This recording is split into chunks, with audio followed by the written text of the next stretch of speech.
Yeah, I gotta say, doing that first video definitely made me not want to do this second video.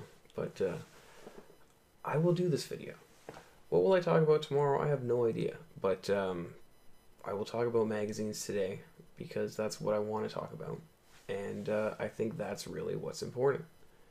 But as the title suggests, we're going to talk about some horror magazines that were written by Stan Lee, which I just think are cool.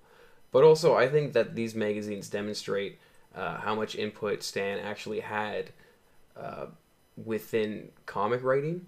I think he looked at the way he wrote these magazines the same way he wrote comic books. I'm also going to talk about a few magazines I purchased recently, including one of these Stan Lee horror magazines that made me actually want to talk about all this stuff. So maybe tomorrow I'll find a new comic and we'll talk about that. Who knows? But this does jump off of that What If comic I was showing off in the last video that had Stan Lee as Reed Richards in the Fantastic Four, which again, why nobody talks about that book, I don't know.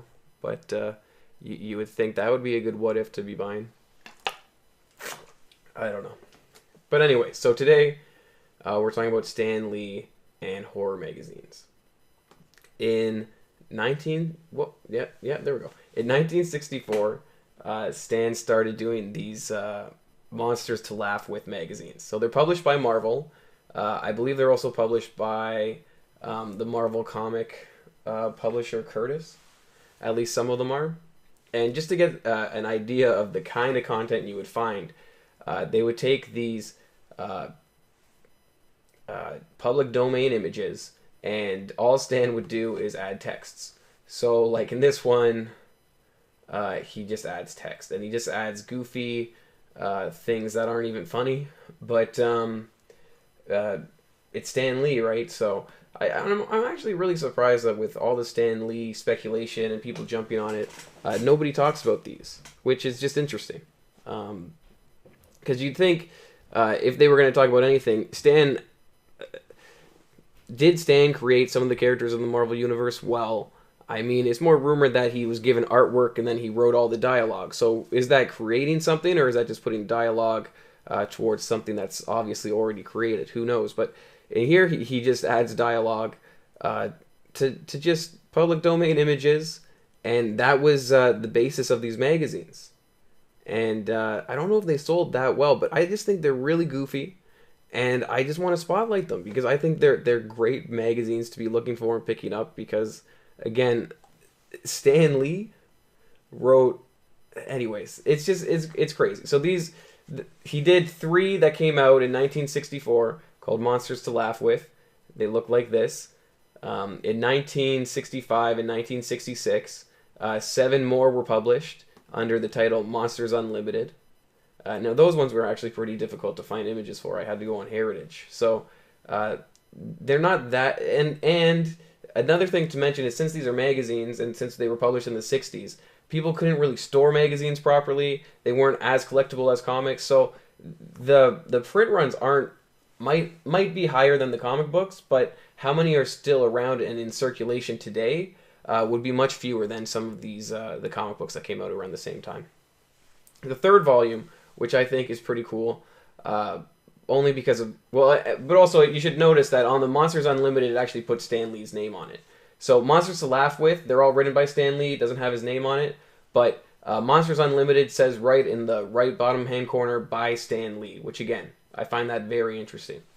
And then there was a third volume that was written by Stan called Monster Madness. And this one went as far as calling him Sinister Stan Lee down here. So again, I just think these magazines are really cool, and I think they're things that you should be looking for. They're definitely undervalued, but they're all by Stan Lee, as they say right here. I mean, it's all by Stan Lee. They're not necessarily the most politically correct jokes, as you can see, but that's just. I just thought it was interesting that Stan would go as far as writing horror magazines. So I was able to pick this up in a 40% off sale yesterday. I did buy a few other magazines. I found I think it was an issue 89 of High Times. and that was $4, and I'm definitely overpaid for that, but it's cool. It talks about marijuana and AIDS. But another book I was able to pick up that was only about $3, which again I suggest other people look for these, was this bad boy. This is Marvel's Comic Index, Volume 1, Issue 8 from 1979. Now, it is a wraparound cover, so I showed the back just because of how badass the back looks. It's Captain America by Steranko. This cost me $3, and it sells for a lot more than that on eBay. So these are the kind of books you should be looking for. Looking for magazines, there's always money there. And people don't realize it in stores, so they're very undervalued. And one book that I highlighted in a previous video on a previous channel was this Heavy Metal magazine. This one. Heavy Metal, Volume 5, Issue 5, from August 1981. And it features the first appearance of Tarna. And Tarna, who I'm sure you guys all remember from her appearance in the Heavy Metal movie and her most recent ongoing series. I think it was actually a mini-series that had all those really cool Alex Ross covers. So I was able to pick that up for $2 too. So those are just two magazines that I think are well worth looking for, because there's definitely money there, and I was able to pick them up. But